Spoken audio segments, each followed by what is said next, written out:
or whatever dog's barking.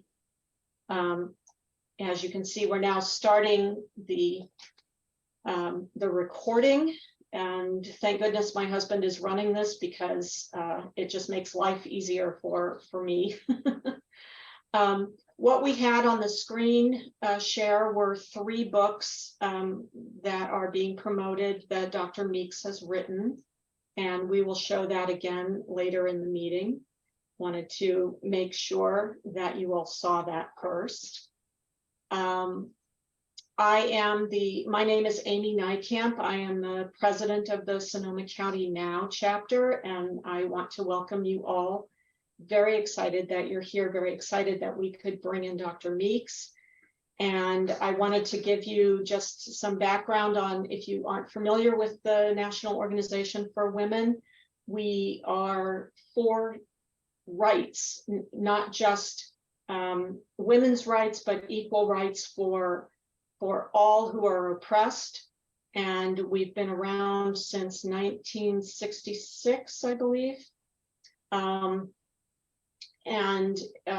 Elaine, who will talk next, was our president for several years before I came in 2021.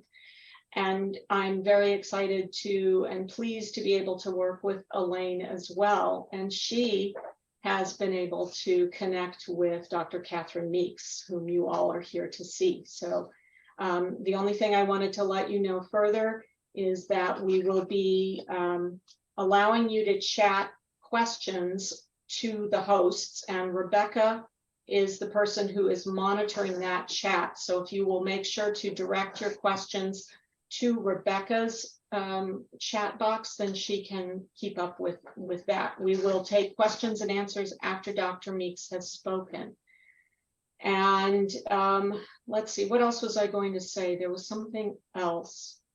Oh, wanted to make sure that I said a big hello to Diana Grayer, who is an author and a playwright, and has her own theater company, Our Lives Matter Theater Company here in Cotati. And she is on, we just wanted to promote the fact that she writes a lot of wonderful children's books and about anti-racism, and we want to give her a shout out.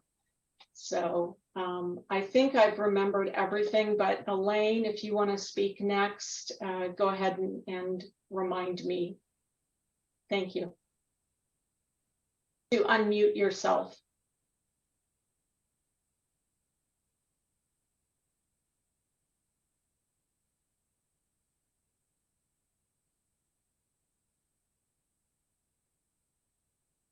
You just need to click on your screen. Okay, so now I do this. We hear you. Okay.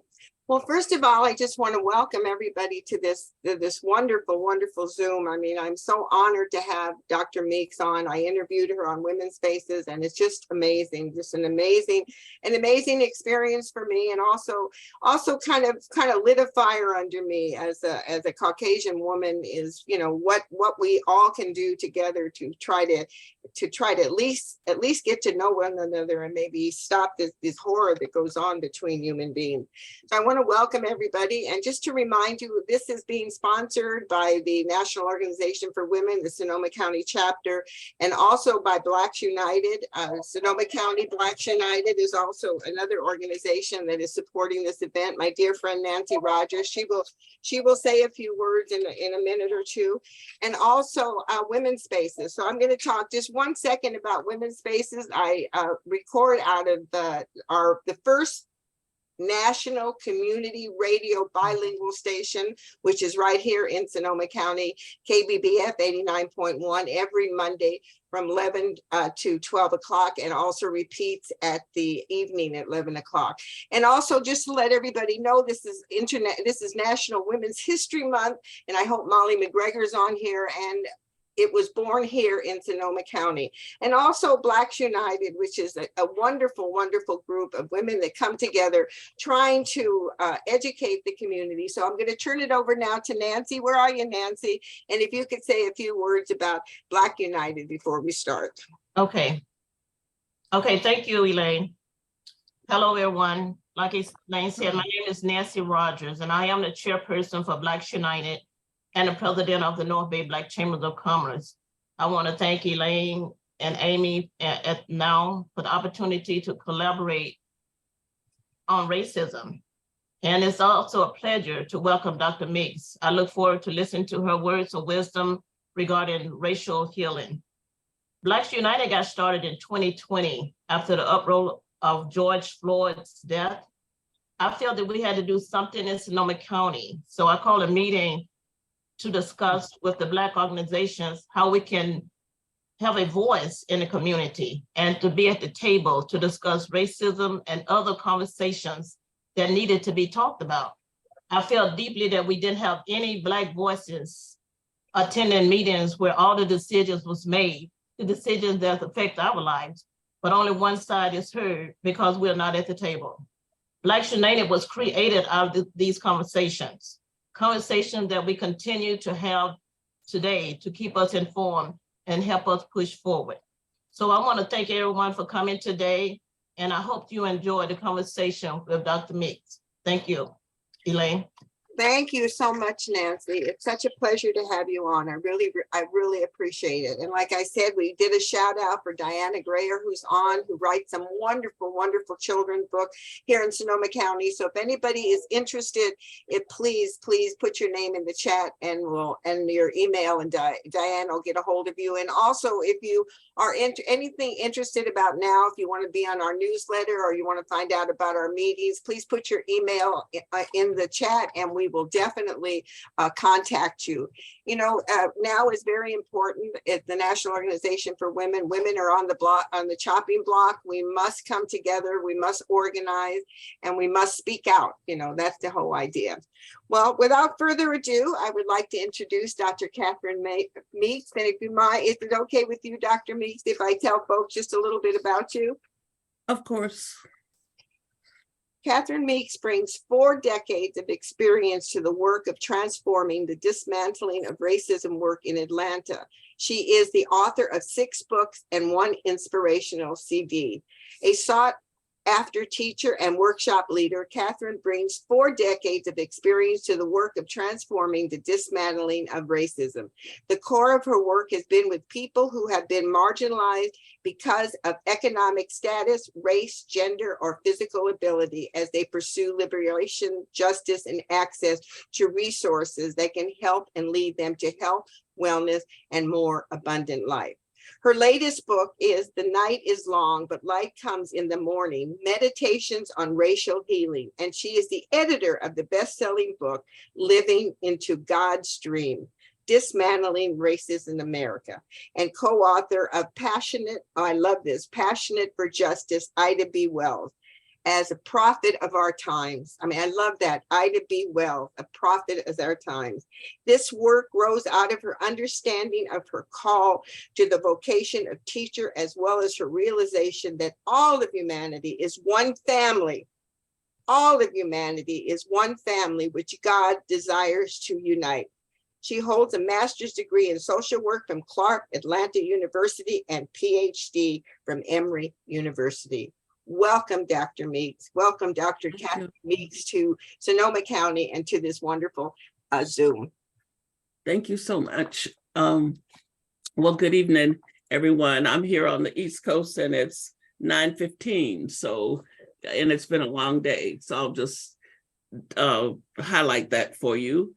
And so I may not be as perky as folks on the West Coast, since it's a little bit later in the day for me. But I'm so honored to have this opportunity to spend a bit of time with you. I enjoyed so much the interview that I did with Elaine a few weeks back, and she was so enthusiastic about asking me to come and be a part of this event this evening. I'm deeply grateful that so many of you have decided to actually join us in real time to be a part of this conversation. It's certainly an important conversation, and it's always wonderful to me to find people who are willing to stay engaged in it. Oftentimes, in the years that I have been doing the racial healing work across the country, I hear people say, well, why are we still talking about race? And haven't we done that work now? And shouldn't we be on some other issue? And we're still talking about it because systemic racism is still alive and well in the United States and is causing us continued heartache and heartbreak. And it's very important for us not to get out of the conversation if we expect to ever get to some place where there's a sustainable way of being together where all of God's children are considered to be equal and beloved and deserving of equal opportunity to live the best life possible for them. When I wrote this book, The Night is Long, but Light is Coming in the Morning, but Light Comes in the Morning, Meditations for Racial Healing, I was thinking about many of the issues that face us that we don't address in some of our many conversations that we do have about race. And one of the most profound ones that we don't address deeply enough, because I think, for one thing, people don't really understand it, is the connection between what is going on inside of each of us, what I call in my book, the inner community, and what is going on in the outer world. If some of you may be scholars of psychology or devotees of particularly Carl Jung, who talks a lot about the shadow and talks about the necessity to individuate and do this kind of excavation of your inner insides to see what's there, what are the components that make you the person that you are, and how do those things work together, either for good or for not. I want to read just a little bit of Searching for Inner Truth, which is one of the first meditation in my book. And then I want to read a little bit of Looking for More Than an Ally. And then I want to spend time with you being able to engage in a conversation about those things that I have raised or any other kinds of things that you would want to raise. Typically, when we start thinking about problems that confront us as a people, we always think about the external problem and what can we do to fix it. And we are a fix-it bunch of people. We're smart. It's the way we think you get things done in the world. You got a problem, you get the facts together, you do analysis, you see what you need, you go fix it. Well, that might work if you're building a car. It doesn't work when you're trying to build a sustainable culture, because human beings are more complicated than that. And because so much of what's happening in our external world has a lot to do with who we are inside of ourselves. Not long ago, this meditation is called Searching for Inner Truth. And I'm not going to read the whole thing. I'm just going to read a part of it and then a portion of the other one, and then have a few things to say, and then have some time for us to talk together. Because I do believe that it's in the conversation together that we get closer to engaging one another and saying some things that might actually be helpful going forward as you leave this space tonight. Not long ago, I was a guest lecturer for a class of seminary students, and I heard myself say, if you do not do your inner work with sincerity and intention, you will never do anything in the outer world that's worth speaking about.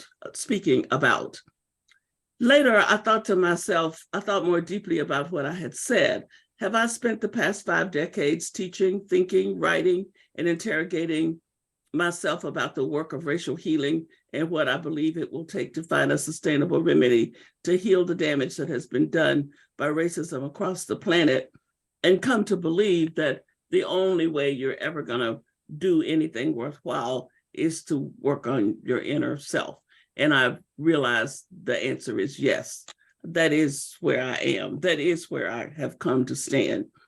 While there are many paths that one can choose, a path of inner work is a really good starting place. Everyone has an individual path in terms of the inner work that's needed, and I have found that it takes a lifetime to do that work. In the United States and so much of the rest of the world, we have placed far more emphasis on looking outward and trying to fix external sources of conflict. The narratives that we have constructed to govern our lives reinforce the idea that one should not waste time navel gazing or being inner directed, because that is not productive. We are invested in productivity and endless activity as the best paths to follow in the effort to live a fully human life, but nothing could be further from the truth. The interiority of a human being is projected into the outer world and helps to create that outer world. And until we can see that more clearly and govern ourselves accordingly, we will continue to flounder in unnecessary long nights of suffering and failure. The inner landscape can best be characterized as a community. Personally, I became acquainted with this fact because I encountered many conflicting thoughts about myself and my place in the world, thoughts that were the source of great struggle and suffering as I worked to become a liberated adult. The inner community is made up of all the narratives that have shaped our understanding of reality, all of our personal experiences, and our connection to the collective unconscious. The journeys of our ancestors are brought along with us as we travel the path from birth to death. The effort that we put forth to avoid inner work by pursuing life solely in the outer domain only separates us from the sources of life and healing that are to be found in our inner community. As we explore the need, we call upon Carl Jung, Howard Thurman, and many others to help illuminate the nature of the inner landscape and the importance of honoring it. The work requires a willingness to commit to the process of interrogating ourselves. Some may find this idea difficult in the beginning, but asking questions of ourselves and listening carefully for the responses that come from our inner voices is crucial. It is an interrogation because it must be continuous and rigorous. Until and unless we are willing to embrace such a process, we flounder in a state of being managed by energies that we do not understand. And then I want you to hold those thoughts. And then I want to read a little bit from Meditation 27, which is titled Looking for More Than an Ally.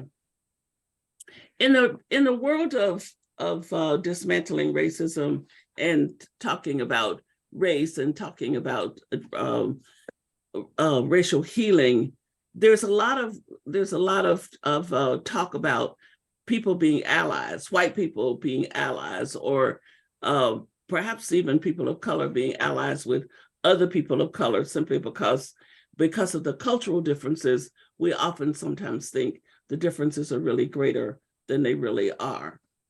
I have a great issue with that, because I believe an ally is like a contractual agreement.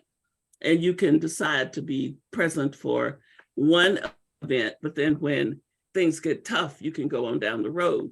We saw a lot of this during the George Floyd issue, when people were out in the street, people were gathering, people were protesting, people were doing a lot of things. And now we wonder, where are those people and what are those people doing? Since the death of George Floyd in May 2020, more than 3,000 Black and brown young people have been killed by police. And most of us have got no idea who they are, who they were.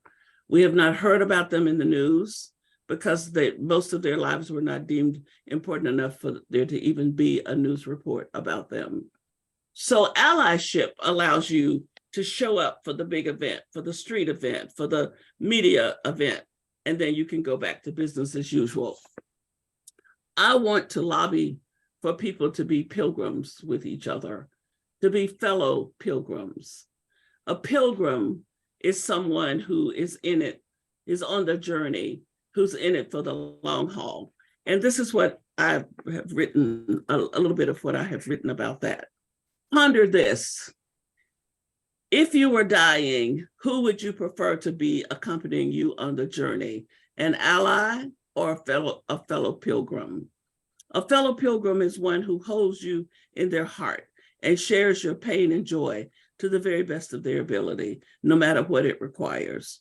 This person is willing to walk in your shoes in order to understand how you see the world. The fellow pilgrim's commitment is to hold to the difficult, regardless of what it costs to do so.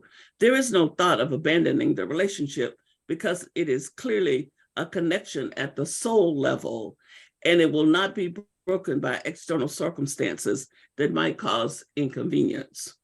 The ally is quite a bit different. Allies have decided to unite with those in some type of struggle, and they have a variety of reasons for doing so. They will be present to the particular portion of the struggle that called them into it, but there may not be a deep soul commitment that is grounded in true empathy.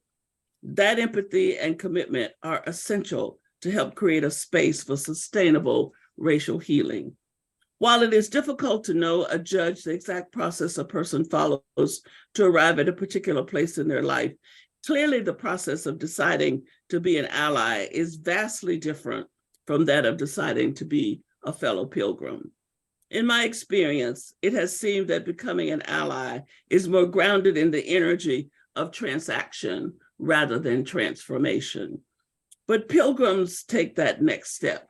White people who have come to realize that racism has injured not only Black and Brown people, but themselves as well, are becoming aware of their personal need for healing. In these cases, the active pursuit of a deep consciousness can spark an awareness that the work is not simply about standing with the person of color in a protest or an effort to achieve a particular justice-making goal, but also about getting well themselves. One of the things that I have discovered in this 50 years of working on racial healing in this country is that there are an awful lot of white people who do not understand how racism has injured them, do not understand that it's not about I'm up here doing pretty well and I can reach down here and help you get up a little higher. It is about all of us are in the wound pot.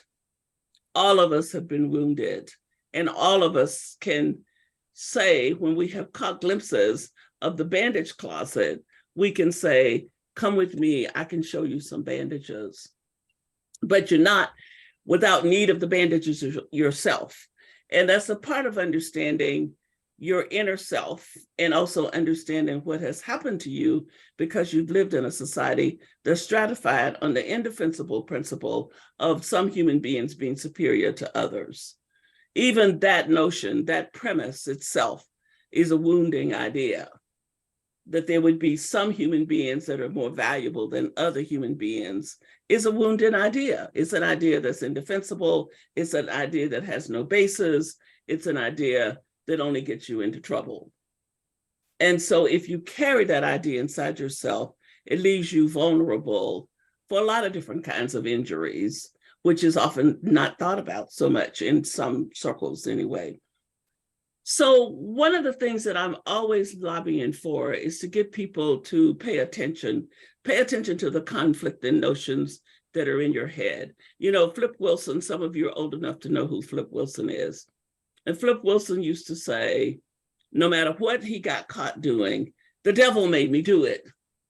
He never took any responsibility for himself. And if you read the Bible, St. Paul says, you know, things I want to do, I don't do, and things I don't want to do, I do. So there's all this tension back and forth, this conflict, this competing energies inside of all of us. I mean, we all know those conflicting voices, those conflicting energies. We get up in the mornings and we have a set of ideas, and by midday, they've been invaded by something else. And by evening, they've been invaded by even something else. And so what is that all about? And what does that have to do with anything?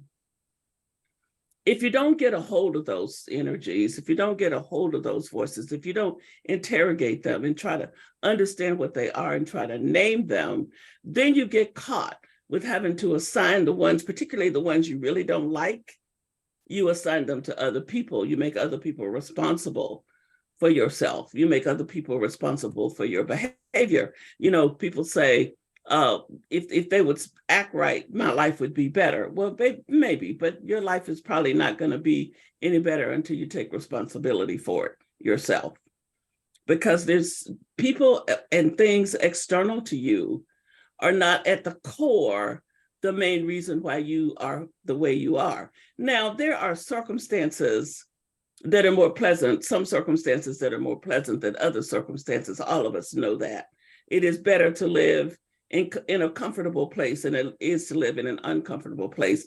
I'm not talking about that. I'm talking about within reason, the lives that all of us on the screen have. We've got homes to go to, or we're in our homes right now, watching or can be in our homes if we want to be. We've got reasonable amounts of resources. We can live our lives pretty well. That is better than not having those things. But if we don't pay attention and name those energies that are running around inside of us, operating sometimes in whatever kinds of ways they choose to, they will take over and we will find ourselves being jerked around. Howard Thurman says that if you don't get a grip on this, you'll be jerked around by every wind that blows. If you don't identify your core and understand what's at the core of yourself, understand who you are. It's important to understand who you are so that when the wind comes blowing, it doesn't blow you away and change you into somebody you don't want to be because you didn't bother to ever identify who was there in the first place. It is once that kind of work that needs to be done has been done, that you become capable of being somebody who can stand with somebody else in their shoes. You can afford to do that because you know who you brought to the equation. You brought a person, you brought yourself, you brought somebody capable of making a commitment. People that you can't tell who they are. Every day there's somebody else. You get up this morning, you meet them today and they're one way, and you meet them next week and you wonder who was it that you met last week, because they just all over the place. And it's been said that we can't always heal everything we can name, but if we don't name things, whatever we don't name, we can't heal at all. So you have to be willing to sit with yourself and catch yourself doing projection. Projection is an amazing energy. When have you ever caught yourself saying, and I know they thought so and so. Have you ever said that about somebody or situation? They thought so and so. Well, just think about what you just said. How do you know what anybody thought? We don't know what anybody thought. We're not inside of anybody's head. What we are saying is, this is what I think about that thing, not what they really thought about it, because you don't know what they thought about it until you ask them what did they think about it. And I submit to you that if we tomorrow could tear down all of the systemic structures that make all the structures that make racism, systemic racism exist, if we could tear all of those structures down, we would still have to do this work. We would still have to begin to understand who we are as individual people, because if we don't, we would be walking around divided inside and putting those divisions out in the world. Think about this. When you have a day where you wake up and you feel pretty good, you're kind of, the world's good, you're good, everything's okay. You get up, you go out, you meet people that are kind and speaking to you and being nice, and you kind of enjoy encountering them. But on a day when you're feeling kind of like you need to have a pity party, you don't really want to be bothered with those people. Those perky people get on your nerves on the day when you're not so perky. They make you want to say, shut up, go away, leave me alone. What's the matter with you?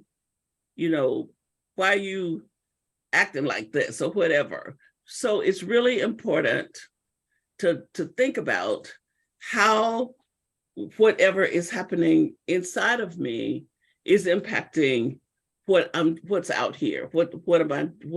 How am I engaging with the world? If you feel insecure, oftentimes the people who are insecure and scared will simply become bullies, because the way to try to deal with that inside yourself is to stay in a turmoil inside of yourself. You kind of bully parts of yourself and you end up being a bully in the external world.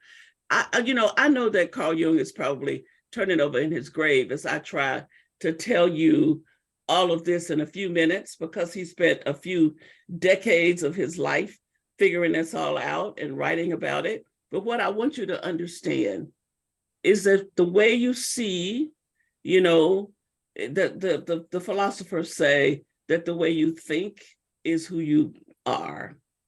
The way you see, the way you, the stories that you believe, the ways in which you engage with those stories determines what you find when you go out in the world. If you're somebody who believes that people are out to get you, most of the folks you find will be out to get you. If you believe that people are out to trying to do the best they can and just struggling and want to be kind, you will find those people. You know, you find what you're looking for, and what you're looking for has a lot to say about who lives inside of you.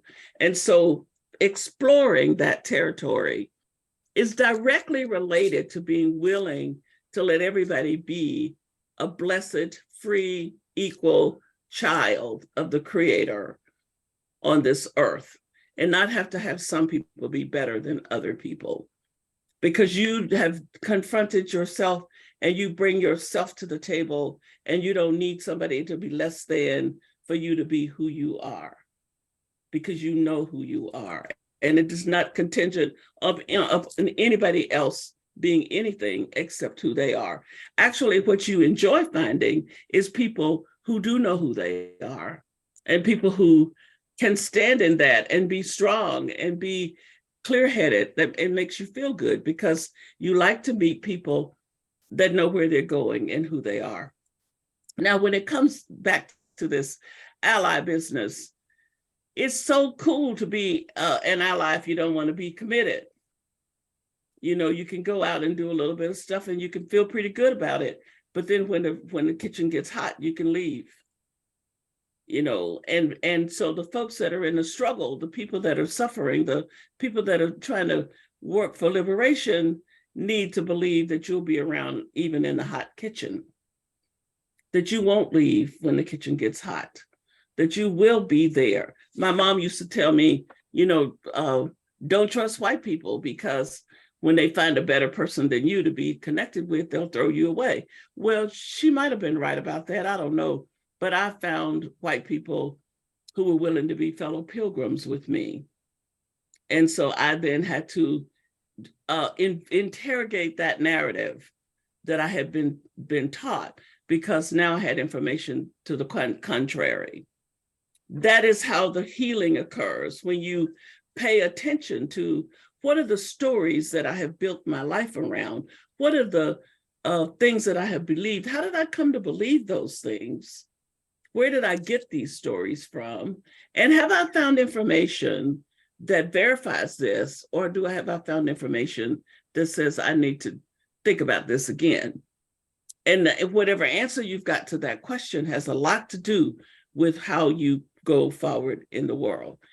It is true for everybody, no matter what color you are, and no matter what your gender is, or your sexual preference is, or your class status is, that everybody has to do their own work. Everybody has to do their own work. Nobody gets out of this life becoming a whole person without doing their work. And no matter what you have had to suffer, you still have to take responsibility for your life. And that can be really hard to do when you've been injured, when you've been traumatized, when you have lived in a Black or brown body, when all of those things. I never said, you did not hear me say here, you will never hear me say that it will be easy. But what I said is, it is necessary and imperative for each one of us to sit with ourselves and figure out, who am I going to be on this planet? And what am I going to do? And what is my contribution going to be? And how am I going to contribute to making this a sustainable world, for helping to create a sustainable world where everybody can be who they were put on the earth to be. I think we have to ask ourselves if we even really want that world. And as long as we haven't done the work inside of ourselves, we probably don't want that world because we like the chaos. We like war. We like the disruption because we feel disrupted. And being in an environment that's disrupting feels better if you're disrupted inside yourself. So in order to be able to go looking for peace, you need to have some peace and some internal peace, some internal clarity, some internal being all right, a sense of being all right. You cannot let external circumstances become the determinant of whether or not you're going to be all right, because those circumstances are always changing. And you can't depend on circumstances to stay constant for you to be able to live. Now, life can be, devastating. I mean, if somebody has shot your child down in the street and your child didn't do anything, your life is disrupted, disturbed, and that day you're not going to be being philosophical. And that day you don't care about bandage closets, and maybe you don't care about any of it that day because you are grieving and angry, and that's understandable. But some way going forward, you have to get yourself back to some place inside yourself where you can live. You have to find what is at your core, which is what Howard Thurman says. I don't know if you know Howard Thurman or not. If you don't, let me encourage you to get to know him. Google him. Go find his books and read them, because he spent all of his life teaching us that to go inside. He said, he grew up in Florida, for those of you who have not met him. He grew up in Florida, and when he was a little boy, he was raking leaves for this white family, and their little girl kept scattering the leaves because that was a really fun thing for her to do. And he was trying to get through with his work, and he was getting sick of her messing up his work. And so he told her to stop, and she didn't stop. He said, "I'm going to tell your mother." She kept on doing it. And he said, "I'm going to tell your father." And she got really mad at him and pulled her pen out of her pinafore and came over and jabbed his hand with it. And he jerked his hand back and looked at her and said, "What's the matter with you? Have you lost your mind?" And she looked at him and said, "What's the matter with you? You can't feel." The narrative in her head was, "You little black boy have no feelings. You're not human like me. That didn't hurt you because you're not like me." Do you not know that 2 years ago, they asked medical students in one of our major medical schools, do Black people feel pain the same way as white people? And the students said no. They thought Black people could tolerate more pain than white people.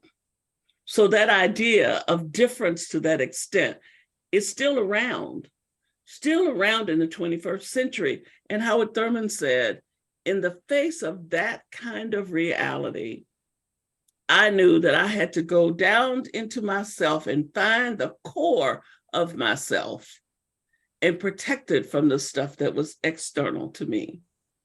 Because what kind of life are you going to have in a world where little children like you are being brought up to believe that you can't feel? You can't feel. Therefore, if I stab you with a pen, it shouldn't hurt you. And what is your defense against that?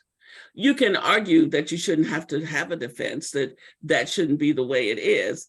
All of those things are fine arguments, but they don't get at the issue. The issue is that is the way it is. That was the way it was in Howard Thurman's day, in the early 1900s, and in the 21st century. That is still the way it is. There is still an attitude of, just here during COVID, there was a medical doctor woman, I'm sure you may have heard the story, who died while she was telling them she needed more pain medicine. And they wouldn't give it to her because they thought she was not telling the truth. The racism that is in that you the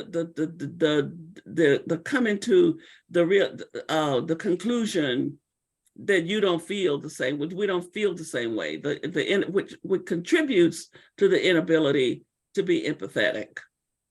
It's hard to have empathy with people that you don't think people that you think are so different that they don't even have the same amount of capacity to feel the way you do. I have to say to you, and then I think it's maybe a good time to stop so you can, we can have a conversation together. I was so mad when at the Charleston church massacre, when the very first thing out of so many people's mouths was how wonderful these people were to be forgiving of Dylann Roof so quickly. You know, here were people standing up in a press conference the next day saying, we forgive him. You killed my brother, my sister, my child today. I don't forgive you anytime soon. Now, I do know that for the sake of my own health, I do need to forgive you somewhere along the way, but it won't be tomorrow. But the narrative is Black people are these kind of people. We can just take, we can take, and we can be forgiving in the face of such outrageous stuff. And we have bought into that as a people and decided that we want to live that truth rather than saying, no, you don't get to name that for me. Let me show you what rage really looks like.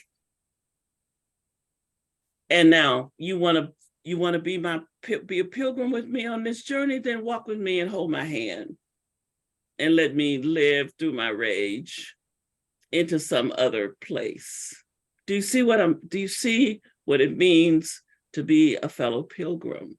You don't try to talk the person out of justifiable rage. You hold their hand and walk with them. You walk in their shoes. You keep your mouth shut and you are present. That is what I'm looking for. I'm looking for people who are able and willing to do that. White people, Black people, brown people, I don't really care what color you are. I want you to be a pilgrim and not a come back when it's convenient person. Show up for the protest when the cameras are on or not. Maybe you didn't come because of the cameras, but you didn't stay. You know, when it got tough, you left. So inner community work is critical. Exploring those thorny, conflicting thoughts and energies and things that we kind of try to push to the side and say, try to justify sometimes, try to explain them by other people's behavior. Well, if they would not do so and so, I wouldn't feel this way. That won't get it. You gotta own it. It's yours. You own it. And then you see what you can do with it. I don't want to own some of the stuff. I want somebody else to take it. You know, I would rather put a few people on a spaceship and send them off to the moon rather than own some of the things that they make me project onto them. But see, they don't make me project anything. I'm projecting because it's easier to blame them than it is to say, hey, it's me and I gotta pay attention here. What am I thinking? What am I thinking? Oh, I'm thinking that because that's what I'm thinking, not because of what they're doing, but because that's what I'm doing. That's me. Those are my thoughts. Now, where did they come from? And what truth are they grounded in? And when you get through asking those questions, you know, you just got something really fluffy that's got no foundation. That's all in your head. Now, they're real. They're absolutely real. And they absolutely have to be honored as being real entities that you need to stay with and do something with.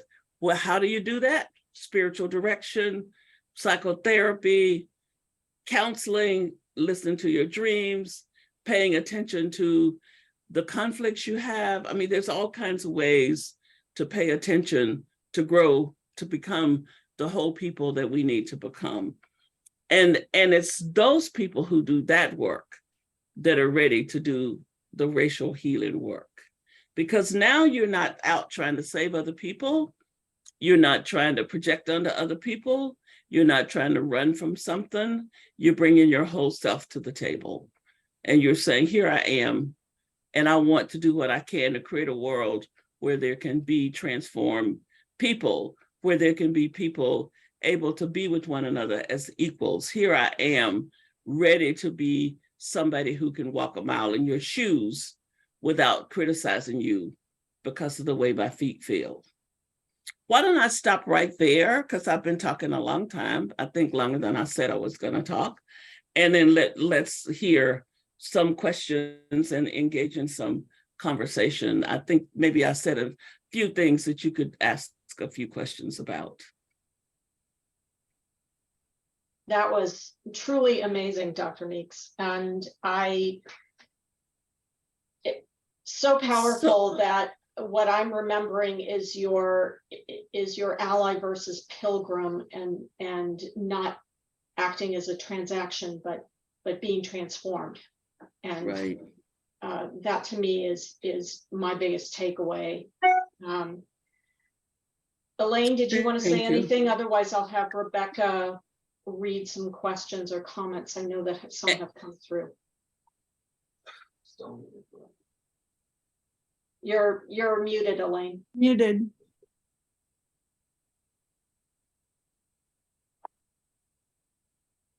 Hey, when I was born, there was no television, so please forgive me. Dr. Meeks, that was absolutely wonderful. It really touched me. You know, the idea of not just an ally, but a pilgrim, somebody that you know, like I think of two women when they come together and they have some sort of experience, that you hold each other's hand, you hold each other up because you're two people. And that's all that you're two people, even though, you know, Nancy Rogers and I are neighbors. We've lived across the street for 32 years. And one of the things we always laugh and we say, no matter what, when she crosses the street, she's black. And when I cross the street, she's white. But you know something, we have held our hands and cried together and did things. And that I never thought of like being a pilgrim. And, you know, sometimes it's hard. Because you think, you know, you recognize, you say, oh, well, I'm white. Maybe they think I'm a phony or what, you know, but the point is, if you go inside and you know who you are, you truly know who you are, you can stand up because you know who you are. And that's all I want to say. So thank you. So we'll turn it over to Rebecca. And I know you want to have some conversation. So Rebecca, if you could just mention the person's name and maybe ask the question, let Dr. Meeks answer it, and then let the person, if she has maybe one or two words, you know, we got to make room for everybody. So, but just help get the conversation going. So go ahead. Okay. Okay, our first question is from LaTanya Jacob. And so LaTanya, you can unmute after Dr. Meeks answers your question for a minute. And her first question is, and I doubt if Dr. Meeks would know this, but maybe someone who does know this could unmute. And that is, what percentage of Sonoma County is African-American? That's her question. I'm sorry, I don't know. I don't know. Nancy Rogers might know. Nancy, do you know?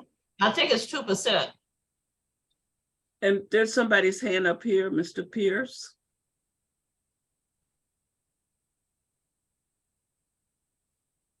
You're still muted. Lee, you muted. Lee. Can you unmute him? Yeah, I think I did. You should hear me now, right? Yes, we can hear you now. Yeah. So I believe that answer, less than 2%, somewhere around in there, is an accurate answer. I'm in the process of completing an autobiography myself, and I'm looking at the entire wine country, and that I think fits for the Sonoma portion of the wine country. So about 2% or less. right. Okay, should we go on to the next one? Yes. Now we have one from Leona Judson.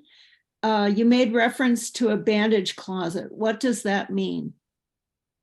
Well, in the work of Henry Nouwen, Father Henry Nouwen, who was an amazing Catholic priest that spent a lot of time writing, he wrote a book called The Wounded Healer. And the image that he used in that book was of the wounded healer being a person who understands you've got wounds, but you have found a few remedies. And so bandage closet becomes a metaphor for remedies. So I'm talking to you about remedies tonight. One of the remedies is exploring your inner community and understanding who's there. That's a bandage that helps you to get well, to heal. But it doesn't mean that because you've done some of that work that you're way better than everybody else. You're just somebody that's caught some glimpses of a way to be on the path to being well. And so Nouwen talks about us telling people where the bandage closets are, sharing the good news of this is what I found. My mother was if she'd had better opportunities, she would have been a medical doctor. But since she didn't, she was a folk medicine woman. And she had a remedy for everything in the universe. I used to think that she was going to poison us with some of that stuff she was doing. Now I know she was really on the right track. And I'm finding myself doing it too, that I've gotten to be an older woman. But Mama had a remedy for everything. And, so you share your remedies, and she would be talking to strangers. I mean, I would go to pick her up from the bus station when she would come to Georgia from California to see me. And she is the talk of the bus because she's been telling everybody's been talking to her about their ailments, and she's told them about her remedies.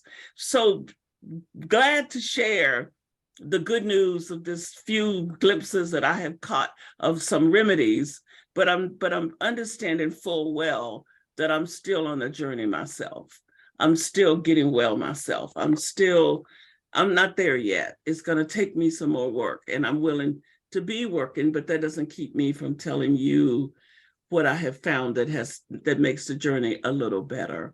So the bandage closet is a metaphor for the good news of whatever things you have found that help to make the journey a little bit better. That's wonderful. There's something that comes to me as a question, but it's really just an acknowledgement to you from Sir Greta Woodard saying, thank you for saying so clearly that an ally's role is not as dictator of the feelings and remedies of what it will take to resolve the injury of persons harmed by racists. So she just wanted to acknowledge that. And thank you. And Mary excuse me, let me just say that I want to be really clear. For white people who begin to become conscious about racism and their own wounding, and they want to do something, the most important thing to do is to be really clear that whatever it is you're doing, you're continuing to work on your own healing. That is the essence of what you're doing. You're working on your own healing.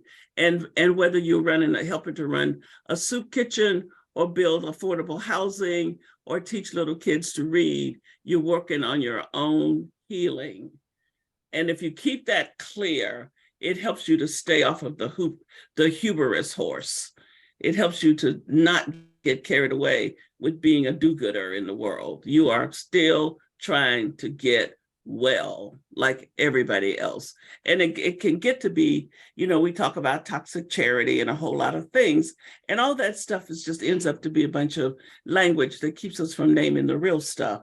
The real stuff is you need to keep your head clear, and you need to stay with, I'm wounded. I'm 77 years old. I've been doing this work for 50 years, and I'm still working on getting well. I'm working on getting well. And when someday, maybe in this life, I don't know if I'll get there. If I don't, maybe you get to work on it later.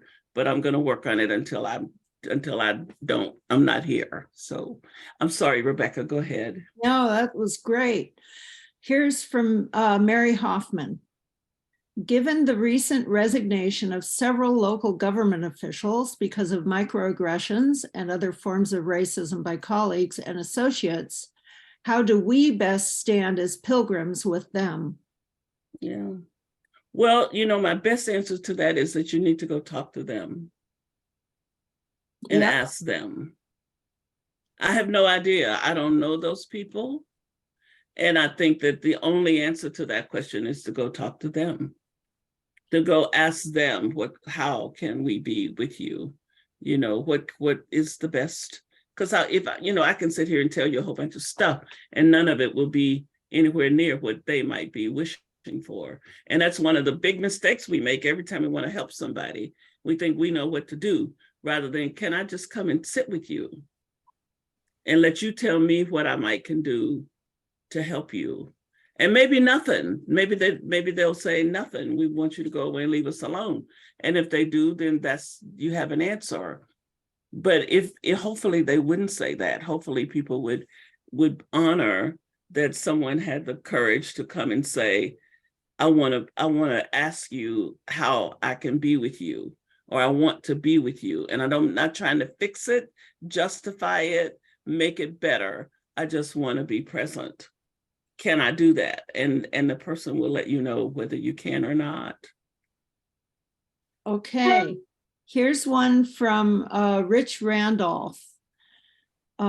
Inspiring, encouraging. How close are some Christian concepts of repentance to the interior interrogation you describe? Repentance is a funny thing.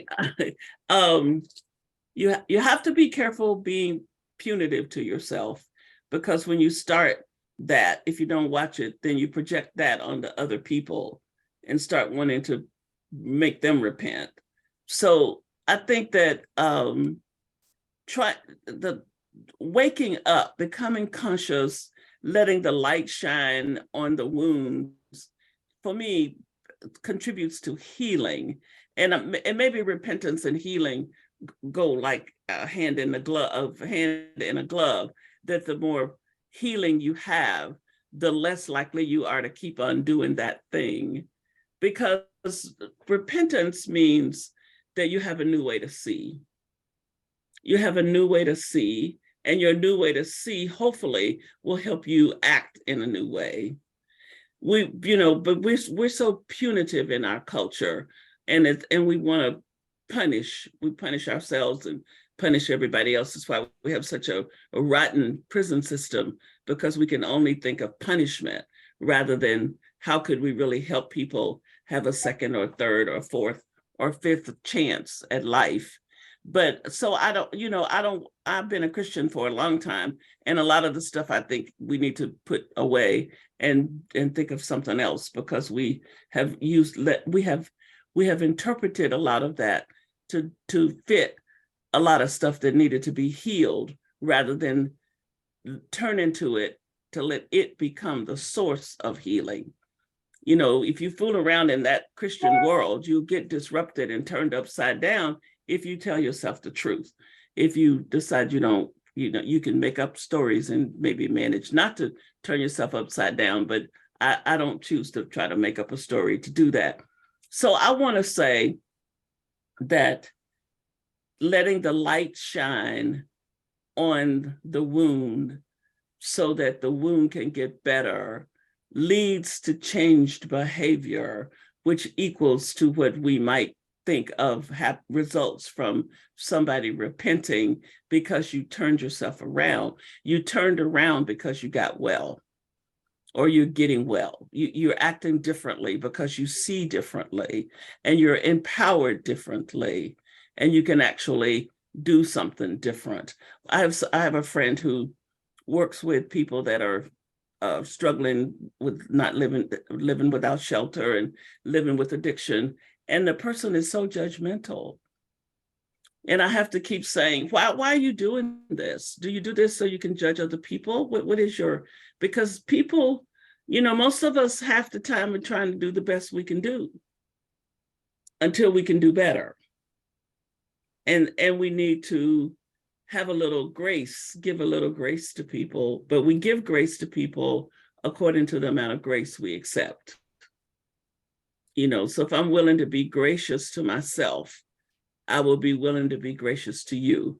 But if I beat myself up and say ugly things to myself, I'm going to project that onto the person next to me or around me. So if you catch yourself really, can't give somebody a second chance or cut somebody some slack, it's because you don't cut yourself any slack. That's a long, maybe strange answer, but it's my best thought about that right now. Well, it's hard because there's so much semantics, and it's really good to break it down. So here's a question from John Torres. Can Black and people of color folks be racist? I'm hearing conflicting info. Racism is a system created by white people. I keep hearing, quote, everyone is racist, quote.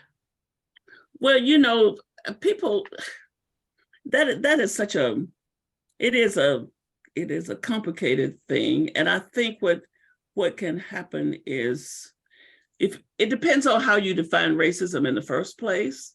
And one of the ways racism is defined is that you have created a whole system that keeps to advantage one group of people over another group of people. And then you have the power to keep that system in place and to keep it going. Now, how many brown and Black people have that kind of power? Where are the systems that Black and brown people have invented to disadvantage a group of people, and they manage those systems?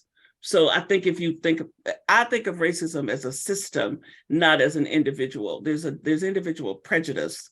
If you want to ask me, can Black and brown people be prejudiced? Of course we can. And we can be mean about it, and we can be harmful with it. But where are the systems? Where is the economic system? Where is the political system?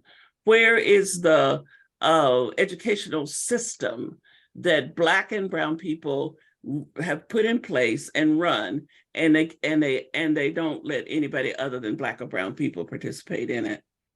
So when you find a whole system like that, then I think I would be willing to say, yeah, these people are practicing racism. But until then, if you're talking about there's somebody whose last name is Chavez that didn't treat you right, that person's either had a bad day or maybe is prejudiced, but not necessarily their behavior is not affecting a whole group of people. Their behavior is affected the person that was at the brunt of their bad behavior.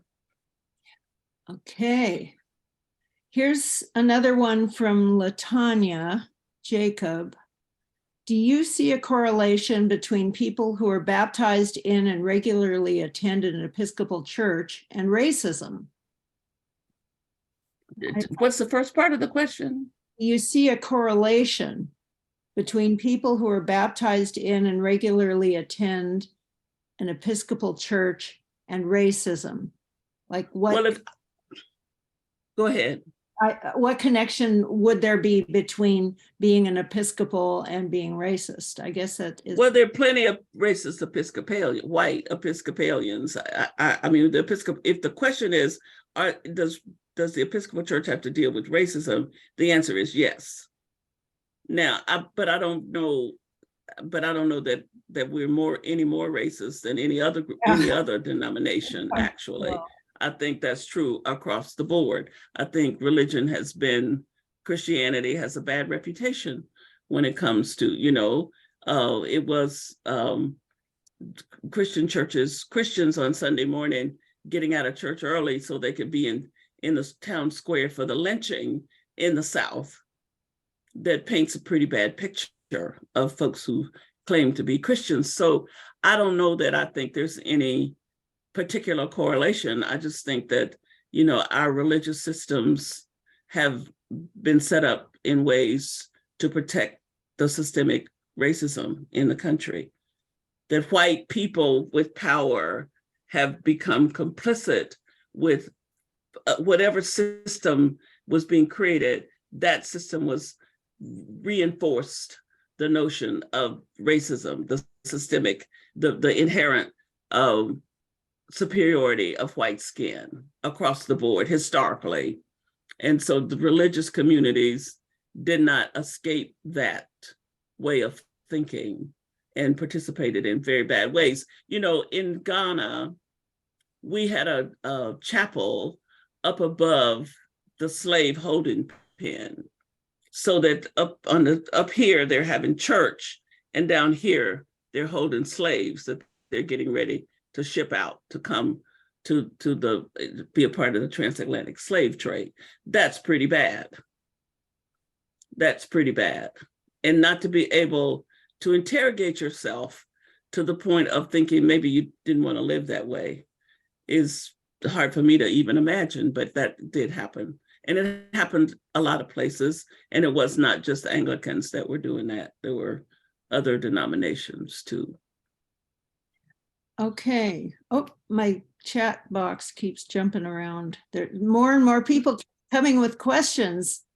This is really good. Rich Randolph wrote again, what more can you advise on the ongoing nature of healing versus recognizing a toxic narrative? You know, I think everybody who lives in the United States of America needs a really good therapist. We need a really good therapist, We need to have a good spiritual direction. Because we have got a lot of wounds that need to be deeply interrogated and brought to the forefront. So, and then when you start looking at those narratives and you start putting them in conjunction with the truth that you're discovering and seeing how they don't add up, you've got to have the courage to do something about it. You know, I was always taught that white women couldn't cook. You know, my mama said, white women don't know how to cook. Well, the reason why she said that is because many white women had Black women to cook for them, and we didn't ever get to see them cook. Well, when I grew up and went to college, I met white women who were really good cooks. So am I going to keep on saying white women can't cook? Or am I going to say that was what I was taught as a kid? And when I got to be an adult, I found some white women who did know how to cook. Mama might have been only finding white women who couldn't cook, but maybe she was cooking for white women who pretended they couldn't cook because she was cooking for them too. I don't really know how she came to that conclusion. And I use that as a pretty simple, a little example. We have a lot of examples like that. The stories we have been told, that when we find out the truth, we found out that it wasn't true. And I want to tell you, while I'm on that subject, I want to tell you one other example, give you one other example of the necessity to interrogate projections. In my meditations book, I tell a story that my friend gave me permission to tell. He was at his gym and he said hello to this white guy, and the guy didn't speak. And then the guy had a partner to come up to him, and my friend said hello to him, and he didn't speak. That guy didn't speak either. And so my friend came out to his friend at the pool and said, you know, I just spoke to those two white guys in there, and neither one of them said anything back to me. They must really be so racist that they can't stand it that I'm here and they're here. And his friend said, oh, no, that's not their problem. Those guys are deaf. You see, those guys are deaf. But his projection, because of the narrative in the society, because of the march of his life, the first thing that he thought about was that they just didn't want to speak to a Black man. And then he made himself up a whole little story to go with it. Not only are they racist, but they are jealous because I'm here living in this high rise with them. You know, he went on and on about it. And then when he sat down and thought about it, he said to himself, you see how that works? And if he hadn't said anything, he could have gone for the rest of his life thinking that about those two guys who couldn't hear, which is why they didn't say hello to him. They couldn't hear. Now that is by no means a story to excuse microaggressions or any of that kind of thing, but it is a story to say, be careful what your analysis is, because your analysis can then become something that's either productive or counterproductive. You know, the story you tell yourself can bring you energy, or it can take energy away from you. So Rebecca, do we have more questions? We sure do. I hope you got time. Let's see. Celeste Austin is saying, thank you, Dr. Meeks, for your powerful message and key recommendations to do our own work, which is ongoing. And she asks, when is it necessary for a Black woman to step back in community activism and DEI and pause for emotional survival? And maybe Celeste might want to unmute for a second and say something about it. Well, one thing I want to say that everybody needs to take care of themselves. Mhm. You need to take care of yourself. When you feel the need to do something that takes care of you, you need to honor that, because one of the very worst things we do to ourselves, particularly as Black women and then women in general, is that we just keep on going like the Energizer Bunny, way past the time when we should have stopped. You know, that I love Zora Neale Hurston's image of the Black woman's the mule of the world. Everybody throws their burden down for us to pick up. Nobody wants it, and we end up picking it up.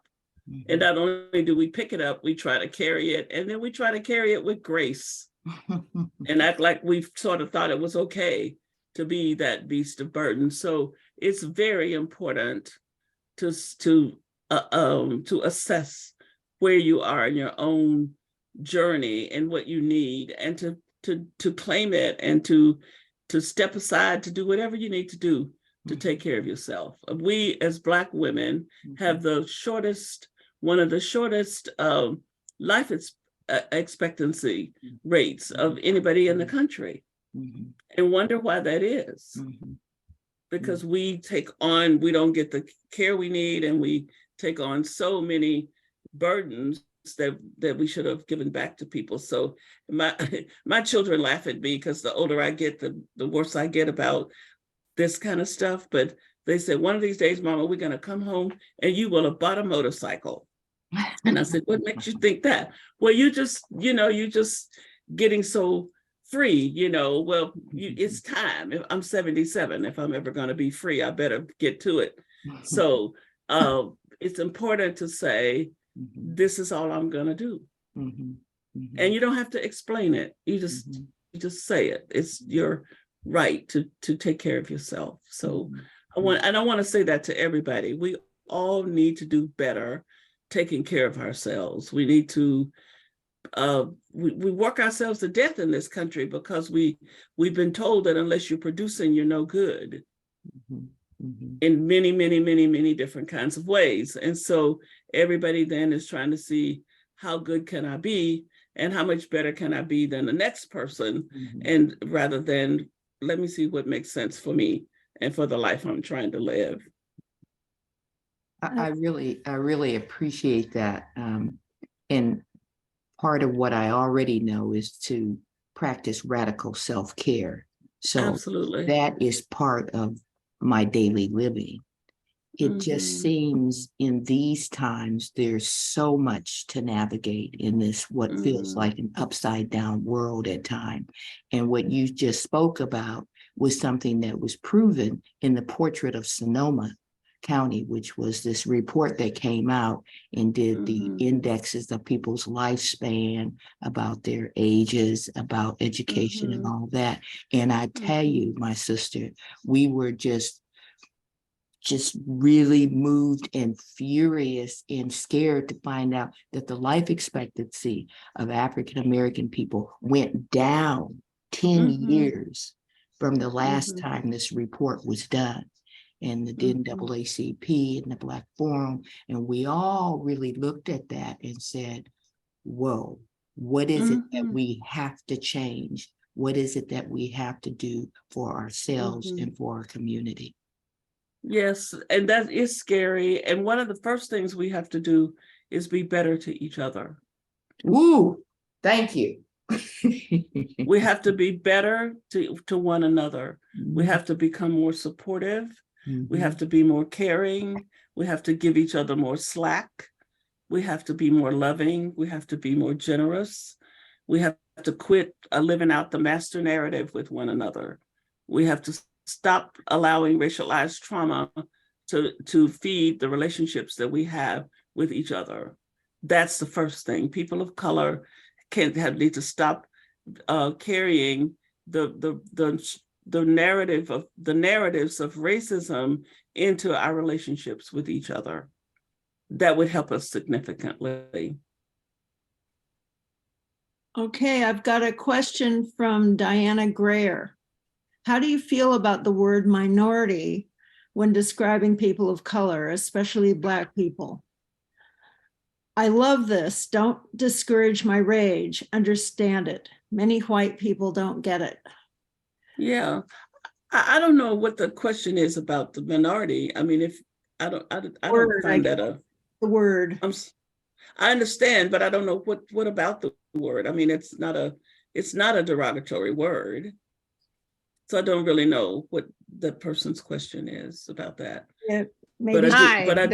That's me. That's me. Oh, I just wanted to check into, thank you so much, Dr. Meeks, for all you said. I mean, it's just very powerful.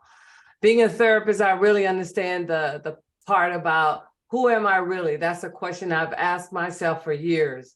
Who am I really? And I do the same with my clients. It's so important, that journey, that soulful journey.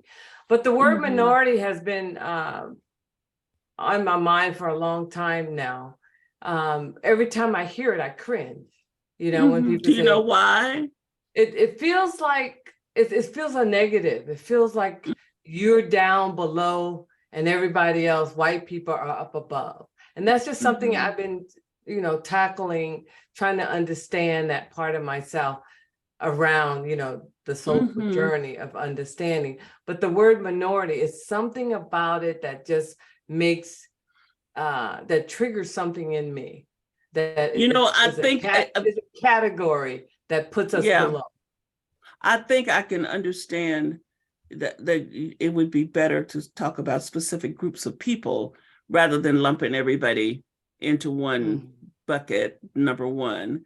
And number two, it depends on how the person who's talking is using it. Are they just trying to, because there's no reason for you to use that word. You can talk about African Americans and Indigenous people, Asian, Pacific Islanders, and Latinx people in this country, and whatever other groups of folks are here. You can talk about them as in specific ways rather than lumping everybody together. So I can see how you might have some responses to the generalizing. That would, but the word in itself is not really a negative word. It's dependent on how you are using it, and are you using it in some kind of way to put everybody in the same bucket. That would be a problem, because not every group of people of color, if you can't dump everybody together. It's like when people talk about Africa as if Africa is one little place somewhere, instead of the multicultural, complicated, complex place that it is. So I don't know if that's helpful at all, but I can see that some. So, Rebecca, where did you go? I'm over here somewhere. Rebecca, before we continue, just wanted to be mindful of the time. And Dr. Meeks, I know it's almost 10:30 your time, so I figured we wouldn't go any longer than that. So maybe just a couple more questions would be. I think that's kind of it. There's more questions about the Episcopal Church. I'm not sure if it fits in our discussion. Well, what we can do also is collect all of the questions, have people provide their emails, and we can make sure that they are addressed afterwards. Okay, there's someone who's asking about reverse racism. There's no such thing as reverse racism. That's just a bunch of crap that got made up when people didn't want to talk about racism is racism, and then you can't reverse it. I mean, that's just, I don't mean to sound too ugly here, but that just aggravates me because it's just we use that as a way to short circuit the real conversation. Racism is racism. Racism is a system designed by one group of people to keep another group of people out of the loop of resources and to have equality. Now, there is nowhere in this country where there are Black and brown people that have organized systems that keep white people or even other Black or brown people from having access to those resources. I mean, we don't have school systems, we don't have political systems, we don't have economic systems, we don't have, what are the other systems? We don't judicial systems, we don't own the legal system in this country. Dr. Meeks, I don't know whether you can see the chat, but what I said was, the whole question of who can be racist is why I always say white supremacism instead of racism. The latter leaves no opening for the claim of reverse racism. Yes, ma'am, you're right, because it's just a way to short circuit the conversation. Is when you start talking about that. I mean, I remember that got started a whole lot with the Bakke case. Remember when Bakke was admitted to somewhere to medical school or something, and we started all this stuff about affirmative action and reverse racism. It was just it's sort of like critical race theory. It was a firestorm that was created so we would quit talking about what we needed to be talking about. I'm pretty bold about stuff, but there's a singing group that's called It's About Damn Time. And I really want to write a piece that says it's about damn time to stop talking about critical race theory. But I think I better not put that out for the Episcopal Church right now. I'm not sure how people would feel about that title, but I just feel like, we make up this false narrative and then it gets energized by the press, and then it gets carried and carried and carried. We did that with reverse racism. We did that with, we're doing it right now with critical race theory. And in Florida with this whole business about wokeism. I mean, it's just all ways to keep from talking about what we really need to be talking about is the racism in this country that we better be trying to get well of, so we can connect to the climate and the other stuff that's going to end up killing us all. And I think it's 10:30 and I should probably be willing to quit talking. It's been great to be with you. Thank you so much for your listening ears and hearts, and thank you for your work. Dr. Meeks, can I just inject? I just want to ask if you could just answer maybe yes or no. My belief system is, as women, we have to come together, because as women, we bring forth the children, and what happens to one child, it could happen to your child. And we're seeing that, with the homeless. There's a lot of white children that are homeless on the street, so right. It feels to me like the women have to come together a lot stronger. And I think that's going to have to happen, but white women are going to have to own up to their racism. Exactly. Yes. Yeah. So, but I do believe that. Yeah. Women have been the source of great movements of healing in this country, around lynching, around drunk driving, just a lot of things. So yes, I think that's true. We can do a lot better by coming together. And I want to thank you for being here and for giving such a wonderful presentation and for answering the questions so openly and so honestly, and also to all the folks that are here. I'm glad Diana got a chance. if you're interested in her books, I mean, she's written some marvelous, marvelous children books. I mean, when I read them, you know, I'm a great grandmother, so it's wonderful to have that kind of material.